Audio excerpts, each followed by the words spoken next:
The main disruption will be, as you mentioned, the grounded flights. 24 hours the air traffic controllers will be staging the strike. So all flights coming in and out of Greece will be cancelled. So that's a main disruption. But I don't know if you can see behind me yet, but the rest of the transportation will not be that affected.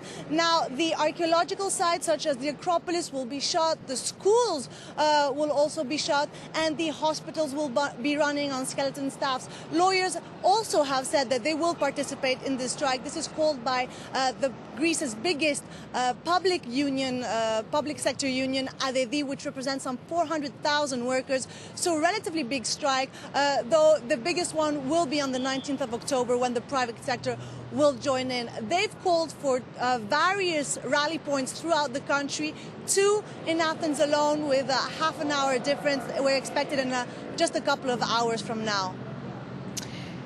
Now, like you say, this might be a relatively big strike. The union's counting on a huge turnout today, but what difference really can they make? I mean, the government says it's got no choice if it wants to get more cash from international creditors.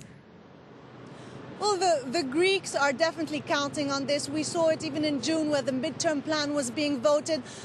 Tens of thousands of protesters poured into the street, and the havoc they created nearly overthrew the government, which forced Prime Minister Papandreou to reshuffle his government, appoint a new finance ministry. So there was some movement. They're also hoping to reflect his unpopularity rates. The government has dropped. The ruling socialists now are in their worst suffering the worst popularity in the past 30 years.